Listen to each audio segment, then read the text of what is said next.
நல்லது பண்றதுக்கு அரசியலுக்கு வாங்கடா, கொள்ளை அடிக்கிறது கொலை பண்றதுக்கு அரசியலுக்கு. விஜய் இப்போ பிரச்சாரத்துக்கு வரும்பொழுது பல்வேறு தடைகள் நிறைய வருது அப்படின்றாங்க. அதான் சார், தடைகளை எல்லாரும் சேர்ந்து அதிகார வர்க்கத்தில் சுவை கண்டவர்கள், கொள்ளையடித்தவன் போனவன் வந்தவன் எல்லாருமே வந்து விஜய் வந்தால் நம்ம பொழப்பு போயிடுமேன்னு நினைக்கிறோம். அதுதான் உண்மை. அதுக்காக என்னென்ன விதமான மோசடிகளை பண்ணணுமோ பண்ணுறாங்க. அவர் வரணும் ஆட்சிக்குன்னு நினைக்கிற கூட்டம் இங்கே இருக்குது. அந்த இளைஞர்கள் இருக்காங்க. அவர் போய் சொன்னாலும் சொல்லாட்டியும் அவருக்குன்னு முடிவு கட்டிட்டு அதுக்கு பிறகு தான் அவரை போய் பார்க்கறதுக்கு போகிறாங்க.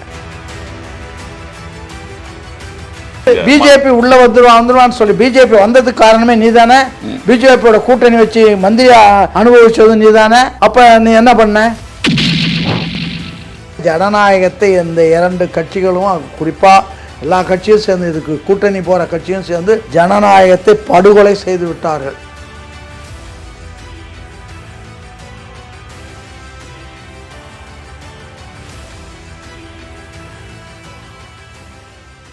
வணக்கம், இது செய்தி மலரின் நேர்காணல் நிகழ்ச்சி. இன்றைய நிகழ்ச்சியில் கலந்து கொண்டு தன்னுடைய கருத்துக்களை தெரிவிப்பதற்காக முன்னாள் அதிமுக சட்டமன்ற உறுப்பினரும் தமிழகத்தின் மிக மூத்த அரசியல்வாதியுமான திருச்சி சவுந்தரராஜன் அவர்களை சந்திக்க வருகிறோம். வணக்கம் சார். வணக்கம். வணக்கம். 23ஆம் தேதி இருக்கக்கூடிய கள நிலவரம் இங்கே ரொம்ப வெப்பம் அதிகமாக இருக்குது. தமிழ்நாட்டை பொறுத்த வரைக்கும் கோடைகால வெப்பத்தை விட தேர்தல் வெப்பம் அதிகமாக இருக்குது. பல்வேறு பிரச்சாரங்கள், தலைவர்கள் ஒரு அனல் பறக்க பிரச்சாரங்கள்னே சொல்லலாம். நம்ம எப்பயும் சொல்கிற வார்த்தைகள் மாதிரி நீங்கள் பல தேர்தல்களை பார்த்தவர். நீங்கள் எம்ஜிஆர் காலத்திலிருந்து தேர்தல், அண்ணா காலத்திலிருந்து தேர்தலை பார்த்தவர். நீங்கள் இப்போது இந்த 4 முனை போட்டி, இதில் எப்பயும் நம்ம பொதுவாக தெரியும் இவங்க தான் ஜெயிப்பாங்க கணிப்புகள்லாம் இருக்கும். ஆனால் இந்த தடவை அந்த கணிப்பு பண்ண முடியாத நிலைமை இருக்குது அப்படின்ற மாதிரி சொல்கிறாங்க. உங்களுடைய கருத்து என்ன சார்? உங்களுக்கு கணிப்பு பண்ணுற மனநிலை இல்லை. முதல்ல கேட்டால் நீங்கள் ஏதோ ஒன்று நோக்கி உட்காந்துட்டீங்க. புதுசாக ஒன்று வர்றதை எப்படி நம்ம ஏற்றுக்குறது அல்லது எப்படி அதை சொல்கிறது அப்படின்றது இருக்குது. இன்னும் சொல்லப்போனால் சில மீடியாக்கள் இந்த புதிய தலைமுறையில் நேர்பட பேசணும்னு ஒன்று போடுறான். அதில் எல்லாம் செட்டில்டு முதலே அரேஞ்ச் பண்ணி அதுக்குள்ள காசு வாங்கிட்டு இப்படி தான் பேசணும், இப்படி தான் சொல்லணும் அப்படின்றத ஒரு திட்டமிட்டு அதுக்கு வாங்க வேண்டிய இடத்துல பணம் வாங்கிட்டு அவங்க மாசுறாங்களே தவிர பேச வேண்டியது அவங்க பேசலை. இது ஒரு அயோக்கியத்தனமான மீடியாவாக இருக்குது. முதல்ல அதையே நான் வன்மையாக கண்டிக்கிறேன். பொதுவாக பேசணும். என்ன நிலைமை இன்றைக்கி நாட்டில் இருக்கிற நிலைமை, மக்களை பற்றி சிந்திக்கணும். மக்களுக்கு என்ன, வீட்டில் இருக்கிற உன்னுடைய பையனுக்கு என்ன தருவேன், பொண்ணுக்கு என்ன தருவேன்னு நீ சிந்திக்கணும். அது கிடையாது. நாட்டில் வந்து சாராய கடையை திறந்து வச்சுருக்கிறோம், அதை பற்றி ஒருத்தனும் பேச மாட்டேங்கிறோம். மீடியா இந்த நேர்பட பேசாகட்டும் மற்றதாகட்டும் இதெல்லாம் உலகத்துக்கு நாங்கள் தான் தகவல் சொல்கிறோன்றதுக்கு எதுக்காக இதில் போய் சோரம் போனால் விபச்சாரம் பண்ணுறதுக்கும் உங்களுக்கும் வேறு என்ன வித்தியாசம் இருக்குதுன்னு எனக்கு தெரியல. அதனால் பேசுகிற போது மீடியானா ஒரு நேர்மையாக நிலைமையை எடுத்து சொல்லி மக்களுக்கு, ஒரு ஜனநாயக நாட்டில் மக்கள் எப்படி அவதிப்படுறதுக்கு மூல காரணங்கள், மூல வியாதி, இந்த வியாதியை கொடுப்பது யார் அப்படின்றதெல்லாம் பார்க்கணும்ல. நீ சாராயத்தை தொடர்ந்து 10 ஃபேக்ட்ரி வச்சுக்கிட்டு கொடுத்துக்கிட்டே இருப்ப, மக்களை நான் காப்பாற்றுவேன்னு எப்படி உன்னால் காப்பாற்ற முடியும்? நீ கொடுக்குறதே விஷம். அதை குடிச்சிட்டு அவன் வர்றான், விவரம் தெரியாத மக்களை வச்சுக்கிட்டு இருக்கிற, அதுலேருந்து கொள்ளையடிக்கிற பணத்தில் ஒரு பகுதியை காசை கொடுத்து ஓட்டு வாங்கலான்னு நினைக்கிறீங்க. இது வந்து ஜனநாயக படுகொலை, மக்களை வந்து ஏமாத்துகிற ஒரு மோசடி திட்டம் இந்த இதில் நடந்துகிட்ருக்கு. ஆனால் மக்கள் விழித்து கொண்டிருக்கிறார்கள். காரணம், இப்போ ஆளுங்கட்சியாக இருந்த கட்சியும் ஆளுங்கட்சியாக இருக்கிற கட்சியும் ஆட்களை திரட்டுறதுக்கு காசு கொடுத்து வர்றாங்க.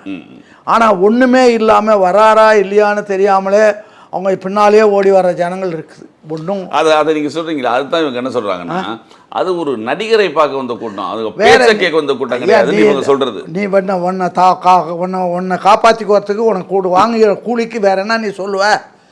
வர்றானே அவனே ஆர்வமாக வர்றானா, நீ மாத்திரம் போய் காசு கொடுத்து ஆள் அழைச்சிட்டு உட்கார வைக்கிற. 200 300 ஏன் பாட்டிலு பிரியாணி எல்லாமே உண்டு. அவன் அழைச்சிட்டு வர்றது ஒவ்வொரு ஆளுக்கும். இப்போ நான் சொல்கிறேன், ஒரு சாதாரண கிளைக்காலத்தில் ஒருத்தன் இருக்கான, அவனை கூப்பிட்டு நீ ஒரு 40 ஆளை வச்சு அழைச்சிட்டு வா, இவ்வளோ பணம் கொடுத்துட்றேன், ஆளுக்கு பாட்டில் கொடுத்துரு, இவ்வளோ பணம் கொடுத்துரு, சோறு வாங்கி கொடுத்துரு, அப்படி கொண்டாந்து உட்கார வைக்கணும்னு சொல்லிட்டு இதே மாதிரி சிஸ்டம் தான் போயிட்டுருக்குது. அதனால தான் கண்டினியூஸாக இவங்களுக்கு ஆளுங்க அப்படியே சப்ளையர்ஸ், அந்த காலத்தில் சினிமாவில் எக்ஸ்ட்ரா சப்ளையர்ஸ் மாதிரி இந்த பசங்க சப்ளையர், அவனுக்கு ஒரு காசு, அதுதான் நடந்துகிட்ருக்கு. ஆக ஜனநாயகத்தை இந்த இரண்டு கட்சிகளும் குறிப்பாக எல்லா கட்சியும் சேர்ந்து, இதுக்கு கூட்டணி போகிற கட்சியும் சேர்ந்து ஜனநாயகத்தை படுகொலை செய்து விட்டார்கள். தெரியுதா? இப்போ இருக்குது ஜனநாயகம் இல்லை, ஒன்றே பணநாயகம். கூட்டணி சேர்ற கட்சிக்கு பெட்டி வாங்குறான். அவன் பெட்டி வாங்கின பிற்பாடு நம்ம மக்களுக்கு பணம் கொடுக்க பணம் வாங்குறான். எல்லாம் வந்து பார்த்து இது மாதிரி பண்ணுறாங்களே தவிர வேறு ஒன்றும் இல்லை. அதுக்கு வேண்டிய நன்றி கடனாக சில வசனங்களை தேர்ந்தெடுத்துக்க வேண்டியது. பேச வேண்டியவருக்கு அரசியலே தெரியாது, அரசியலே புரியும், எல்லாம் பரப்புலையே அரசியல் கற்றுக்கிட்டு வந்தவங்க மாதிரி அல்லது இருக்கிறவங்களுக்கெல்லாம் அரசியல் தெரிஞ்சால் ஸ்டாலின் 12 மணி நேரத்துக்கு தீர்மானம் கொண்டாந்து சட்டத்தை கொண்டு வரான்.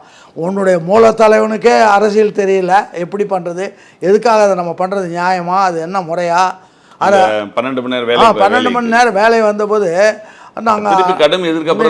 நீங்கள் வந்து ஸ்டாலின் சொல்கிறாரு, நீ அண்ணா பேரை சொல்லாத, அதை சொல்ல, நீ மாத்திரம் ஏன் சொல்கிறதுக்கு உனக்கு என்ன இருக்குது, நீ உன் குடும்பத்தோடையே வச்சுக்கோ, நீ உன்னால் உங்கள் அப்பா அம்மாவோட வச்சுக்கோ, நீ வந்து அண்ணா பேரை சொல்கிறதுக்கு எவனுக்கும் இன்றைக்கு இருக்கிற அரசியல் கட்சியில் இருக்கிற எவனுக்கும் கட்சி நடத்துகிற எவனுக்கும் அந்த தகுதி கிடையாது. தகுதி அவர்கள் இழந்து விட்டார்கள். அண்ணாவை பெயரை சொல்லி அவர் அண்ணாவுக்கு துரோகம் செய்கிறார்கள். தெரியுதா? அண்ணாவுக்கு துரோகம் செய்யலைன்னா நீ கட்சியாக நடத்து. தொண்டர்கிட்டேருந்து வா, தொண்டர்கிட்ட இருந்தால் கேண்டிடேட்டே செலெக்ஷன் ஆகணும். அப்படி தானே அண்ணா வச்சுருந்தார். அப்படிப்பட்ட இயக்கத்தை நீ மோசடி பண்ணி மேலே உட்காந்துட்டு அவனுக்கு சீட்டு, இவனுக்கு சீட்டு, அவனுக்கு சீட்டு, அவனுக்கு பெட்டி கொடுத்து, யாருக்கு பெட்டி கொடுத்து எப்படி ஏமாற்றி கொண்டு வந்து தர்றது அப்படின்றது. இப்போ கம்யூனிஸ்ட் கட்சிக்கு 5 சீட்டு, தேமுதிகவுக்கு 10 சீட்டு. என்னையா உலகத்தில் என்ன சாதாரண கடைசி ஆள் கூட கேவலமாக காரி துப்ப மாட்டானா, அதை பற்றியெல்லாம் காரியை தொடச்சிக்கிட்டு வேலை பார்த்துக்கிட்டே இருக்கிறதா, இதுதான் நடந்துகிட்டு. பிஜேபி உள்ள வந்துடும். பிஜேபி உள்ள வந்துருவான்னு சொல்லி பிஜேபி வந்ததுக்கு காரணமே நீ தானே. பிஜேபியோட கூட்டணி வச்சு மந்திரியா அனுபவிச்சது நீ தானே.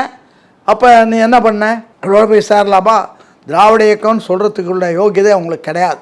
ஏன்னா திராவிட இயக்கத்துக்கு அடிப்படை கொள்கைகள் இருக்குது. ஜாதி ஒழியணும், மதம் ஒழியணும், கடவுள் ஒழியணும், காந்தி ஒழியணும், காங்கிரஸ் ஒழியணும். ஒழியலை. நீ அவனோட சேர்றது தப்பு இல்லையா? அண்ணா காங்கிரஸ் ஒழிச்சிட்டு போனார், அவனை தூக்கி மடியில் வச்சுக்கிட்ட, அவனை ஏமாத்துற, அவன் சரியாக வரலன்னா உடனே அதை உடைக்கிறதுக்கு பிளான் பண்ணுறேன். உங்கள் அப்பா வந்து கம்யூனிஸ்ட் இதை முஸ்லீம் லீக்கை உடைச்சார் அந்த காலத்தில், அவர் கூட சேரலைன்றதுக்காக அவரை உடைச்சார். அதே உடைக்கிற பாணியை வச்சுக்கிட்டு உட்காந்துருக்கீங்க. கூடா நட்பு கேடாய் முடியும். ஆமாம், எது கூடா நட்பு? நீ ஒன்று இன்னும் ஓங்கோல்கார எங்காளுன்றான். நீ இவனுக்கு தமிழனே இல்லைன்னா அவர் சீமான் பேசிக்கிட்டு உட்காந்துருக்காரு. இதெல்லாம் என்ன அரசியலாக நடக்குது? நீ பச்சை தமிழ், இப்போ அப்படி பார்க்க போனால் பழனிசாமியை பச்சை தமிழன்னு சொல்லலாம். உன்னை சொல்ல முடியுமா? உனக்கு கிடையாது. உங்களுக்காரன் உன் காலை பிடிச்சி இழுத்துக்கிட்டே இருக்கிறானே, இன்னும் அவன்லாம் உன் பிறந்த நாளை கொண்டாடுறான். அதனால் இதெல்லாம் வந்து ஒரு விஜய் இப்போ பிரச்சாரத்துக்கு வரும்பொழுது பல்வேறு தடைகள் நிறையா வருது அப்படின்றாங்க. அதான் சார், தடைகளை எல்லாரும் சேர்ந்து அதிகார வர்க்கத்தில் சுவை கண்டவர்கள், கொள்ளையடித்தவன், போனவன், வந்தவன் எல்லாருமே வந்து விஜய் வந்தால் நம்ம பொழப்பு போயிடுமேன்னு நினைக்கிறோம். அதுதான் உண்மை. அதுக்காக என்னென்ன விதமான மோசடிகளை பண்ணணுமோ பண்ணுறானுங்க. இவங்க ஒரு டீ கடைக்குள்ளே போகிறாரு, அவ்வளோ இவனுக்கு ஓய்பிரிவு பாதுகாப்பு, டீ கடைக்குள்ளே போகிறாரு, உள்ளே பேசுகிறாரு, புரோட்டா போடுறாரு, அவர் டீ போடுறாரு. ஆமாம், உனக்கு யாரு கூட இருக்கிறா? நீ அடிச்சு பார்த்து அங்கே இங்கேருந்து டீ கடைக்குள்ளே, இப்போ விஜய் டீ கடைக்குள்ளே போனால் டீ கடையே அவுட் ஆகிடும். நீ போனால் உன் கூட வந்து 10 ஜார்ராக்கள் கூட நிற்பான். அதுதானே நடக்கும். அதனால் இல்லை, இவங்களுக்கெல்லாம் எளிதாக அனுமதி கிடைக்கிறது. இவங்களுக்கெல்லாம் ரொம்ப எளிதாக இவங்களுக்கு யாரும் சீந்துவார் இல்லைன்னு அவன் எளிதாக கொடுத்துட்றான். அவ்வளோதான் விஷயம். அங்கே இவங்களால ஒரு பிரச்சனை வராது. பிரச்சனை வராது, இவங்களா உருவாக்குனா தான் விடும் அப்படின்றதுனால கொடுத்துட்றாங்களே தவிர, 2 கட்சியும் ஜனநாயகத்தை பெயரை சொல்வதற்கோ, அண்ணாவினுடைய பெயரை சொல்வதற்கோ, திராவிட இயக்கத்தினுடைய பெயரை சொல்வதற்கோ 2 கட்சிகளுக்கும் எந்த விதமான நியாயமும் கிடையாது. அதெல்லாம் விட்டுட்டாங்க. கட்சிகளுக்குன்னு சில கொள்கைகள் உண்டு, மரபுகள் உண்டு. அதெல்லாம் விட்டுட்டு சும்மா பேரை மாத்திரம் வச்சுக்க திராவிட மாடல்னு சொன்னால் என்ன மாடல்னு எனக்கு புரியல. அது தவிர அரசாங்கமே இவங்க சரியாக நடத்தலை. வந்து என்ன எங்கே போனால் இப்போ சமீபத்தில் ஒன்று கொடுத்தேன், ஏதோ ஒரு பிரிட்ஜு அடிபட்டு 6000 கோடி செலவு பண்ண ஒரு பிரிட்ஜு, அது எந்த பிரிட்ஜுன்னு நான் மறந்துட்டேன். தமிழ்நாட்டில் 6000 கோடிக்கு செலவு பண்ணி ஒரு பிரிட்ஜு கட்டி 6 மாதம் ஆகலையும் அது உடஞ்சி விழுந்துச்சுன்னு பத்திரிக்கையில் பார்த்தேன். அது எனக்கு நம்ம ஞாபகம் மறந்துட்டேன். அப்படி இருக்க உங்கள் லட்சணம் 200 300-400 வருஷத்துக்கு முன்னாடி கட்டின பிரிட்ஜ், இங்கிலீஷ்காரன் கட்டின பிரிட்ஜெல்லாம் அப்படியே இருக்குது. நீங்கள் வந்து இந்த முந்தா நாள் கட்டின பிரிட்ஜு கீழே விழுதுன்னா எவ்வளோ ஊழல் லஞ்சம் இருக்கணும்னு பார்த்துக்கோ. அவனே தான் சொல்கிறேன். 2 நாளைக்கு முன்னால் ஒரு விஜய் ஒரு கன்னியாகுமரி பேசும்போது கூட சொன்னார், இங்கே ஊழல் பண்ணுறது லஞ்சம் வாங்குறாங்கன்னு எல்லாரும் அதிகாரிகள் மட்டும் நினைக்கிறோம். 100 ரூபா வாங்கினா 50 ரூபா அப்படி மினிஸ்டருக்கு போகுது. நேரடியாக குற்றம் சாட்டுறாங்க. அதுக்கு அதை மாதிரி வேலைகளை செய்யக்கூடியவங்களை தானே நீ அமைச்சராகவே வச்சுருக்கிறேன். பிடி ராஜனை அவங்களால ஜீரணிக்க முடியல, பாக்கி பேரை வச்சுருக்கிறேன். அவன் துறைக்கு தகுந்த மாதிரி என்னென்ன உண்டோ அது கொண்டாந்து அதுக்கு செந்தில் பாலாஜி, கோயம்புத்தூருக்கு செந்தில் பாலாஜி எல்லாம் எவனால முடியுமோ யார் வாங்கி கொண்டாந்து தர முடியும் அவன்லாம் பெரிய மனுஷன் ஆக்கி வச்சுருக்கிற. இப்போ சமீபத்தில் கூட திமுகவிலே பல பேர் அறிக்கை விடுறான். இந்த மாதிரி வந்து நாங்கள்லாம் 60 வருஷம் இருக்கிறோம், 70 வருஷம் இருக்கிறோம், எங்களுக்கெல்லாம் சீட்டு கொடுக்காம கட்சிக்கு துரோகம் பண்ணவங்களுக்கெல்லாம் சீட்டு கொடுக்குறானுங்க, காசு வாங்கிட்டு கொடுக்குறான் போகிறான் வரான்னு ஒரு அறிக்கை வந்தது. இதெல்லாம் அங்கெங்கே குமுறிக்கிட்டு தான் இருக்கிறான். திமுகவில் தொண்டர்கள் வந்து குமுறாமல் கிடையாது, எல்லோரும் இருக்கிறான். வேறு வழி அவர்களை தொண்டர்களாகவே நீ பாவிக்கலை, அவர்களை வந்து கூலிக்காரர்களாக மாற்றிட்ட, அது அவன் உணர ஆரம்பிச்சிட்டான். அதனால் இப்போ விடுதலை சிறுத்தைகள் வந்து அவருக்கு திருமாவளவன் பாவம் ரொம்ப கோபப்படுறாரு. என்ன பண்ணுறது, அவர்கிட்டருந்து பாதி பேர் ஓடி போயிட்டான். விஜய்க்கு ஆமாம் ஓடி போயிட்டான். ஏன் ஓடினா, நீ கூடா நட்பில் நீ இருக்கிற அவன் போனான். இல்லைன்னா ஒழுங்காக இருந்தால் நீ நாளைக்கு ஒழுங்காக இருந்து எல்லா ஜாதிக்காரங்களையும் ஒழுங்காக சேர்க்கணுன்னு அந்த உணர்வோடு இருந்த அதை வளர்த்துக்கிட்டு வந்தால் நாளைக்கு நீ முதலமைச்சரே ஆகலாமா. நீ போய் இன்னொருத்தருக்கு போய் பெட்டி தூக்கிறதுக்கு போயிட்டியே, தப்பு இல்லையா? அந்த கட்சிக்காரன் உன்னை நம்பி வந்தவன் என்ன நினைப்பான், என்னடா திமுககாரனுக்கு நம்ம போய் கொடி தூக்க வேண்டி இருக்குது அப்படின்னு நினைக்க மாட்டானா? அவன் தொண்டர்களுடைய உள்ளமெல்லாம் புண்படாதா? இதெல்லாம் இருக்குது. அதனால் இப்போ நாட்டில் ஒரே குழப்பமான சூழ்நிலை. இதனால தான் அவனுக்கு தோணுனதை எதா பேசணுமோ பேசிட்டு போகிறான். ஆனால் மக்களும் இளைஞர்களும் இப்போ சராசரி மொத்த ஓட்டுக்களில் ஏறக்குறைய 45 வயசுக்குள்ளவங்க 60% ஓட்டு இருக்குது. அந்த 60% ஓட்டில் உனக்கு அதில் சொந்தம் கிடையாது. 45 வருஷத்துக்கு முன்னாடி திமுக எப்படி இருந்ததுன்னு அவனுக்கு தெரியுதா? நீ சொல்கிறதெல்லாம் பார்த்துட்டு இது ஊழல் தான், லஞ்சம் தான், அயோக்கியத்தனம் தான், சாராய கடை தான் அப்படின்னு நினச்சிக்கிட்டான். அதனால் அவன்லாம் இப்படி அவன் கூட இருக்க மாட்டான். அவன் வந்து ஏதோ சரி நல்லதுக்கு ஒரு ஆள் வர்றான், அவர் கூட போய் பார்ப்போம் அப்படின்னு வருவாங்களே தவிர நீ அது இவங்க என்ன சொல்கிறாங்கன்னா, விஜய் கூட இருக்கிறவங்க பாதி பேருக்கு ஓட்டே கிடையாது, எல்லாம் சின்ன பசங்க, ஓட்டு இல்லாத பசங்க. எனக்கு ஓட்டு இல்லாத காலத்தில் தான் திமுகவிலே சேர்ந்தேன். ஆனால் ஓட்டு எலெக்ஷன் 52 எலெக்ஷனில் நான் 10 ஓட்டு சேர்த்து கொண்டாந்து கொடுத்தேன். அப்போ திமுகவே நிற்கல. திமுக ஆதரித்த கட்சிகள்னு உண்டு, கம்யூனிஸ்ட் இது அது மாதிரி ஆதரித்த கட்சிகளுக்கு நாங்கள் ஓட்டு சேகரித்து தான் கொடுத்தோம். 12 வயசுக்காரன் சும்மா நிற்க மாட்டானே, அவனால் சும்மா நிற்க முடியாது. இப்போ அரபரப்பாக ஓடிக்கிட்டு தான் இருப்பான். 12 வயசு 13 வயசு. அதான் தற்குறி. தற்குறின்னு சொல்கிற அவன் தெளிஞ்சான்னா உன்னை யாரா தற்குறின்னு கேட்பான். அதான் நடக்கும்.